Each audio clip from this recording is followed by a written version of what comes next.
Hello there, welcome to his garage. I am not in my garage today. I'm visiting an owner of a Chevrolet from 1919, so it's well over 100 years old, so it's kind of interesting. It's the model 490, it was called, just because it was sold for 490. I don't remember if that was the price in 1916 or 1919, but that was the initial price, and then it was increased a bit at the same time as Ford was lowering the prices of the Model T. But still, this was sold in significant volume for sure, several 100,000 cars per year, which isn't bad at all. Now, you've seen the video of the Detroit Electric, but so here suddenly the combustion engine car have taken over. And why did it do that? Well, take a closer look here in the engine compartment.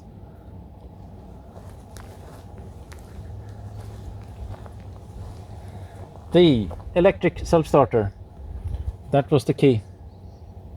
Of course, also the volume that took the price down was a key factor. But here's a, well, rather typical late 1910s engine compartment, or whatever you should call it. So you see, the self-starter is here, and the flywheel is completely open, and so is the gear to the self-starter. Even the valves were open, but it's not uncommon in those days. I think it was covered some years later. I don't remember exactly when, but yeah, in some years into the 1920s. So what makes this car, and especially the engine, different from the Model T is that it has overhead valves. Ford were always, of course, trying to make things as cheap as possible, and in a way that's probably a good thing in some ways, but Chevrolet and then Durant, they thought that no, it must be overhead valves, that's way more efficient and so on. So this little, it's 2.4 liter, this inline 4, it has overhead valves, completely naked.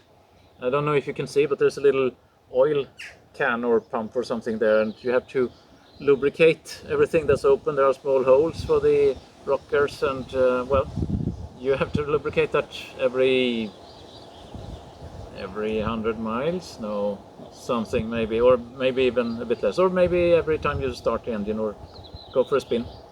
The engine also has a, if you come closer again, the engine even has a water pump, which isn't bad. And I could see on the other side it has some external oil pressure lines. Here's one that goes up into the instrument on the dashboard. And it has a little Zenith carburetor. No real air filter on this engine at all. Interesting. Let's see if it will start, and we'll try to go for a spin.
interesting car, right?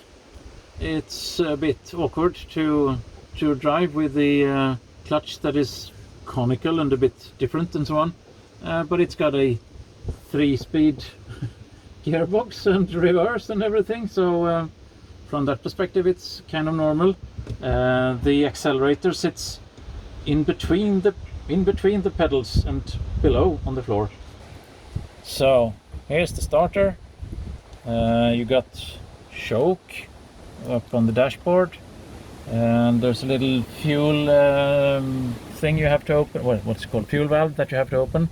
Anyhow, otherwise it's clutch, brake, accelerator, and the gearbox, and a handbrake. And of course the the only brakes the car has is on the rear wheels, and with some drums that you have the brake shoe not inside but on the outside of it. So you can take a closer look on the brakes here at the rear. Yeah, and wooden wheels, of course, 30-inch I believe.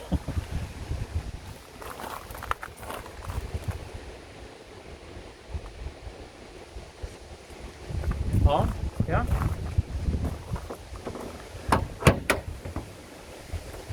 So up on the steering wheel you got accelerator and ignition, but you don't really need to use the accelerator here. You have a little pedal on the floor. Interesting car. And by that, that's all from Moiskin today. Take care, there will be more. Bye bye.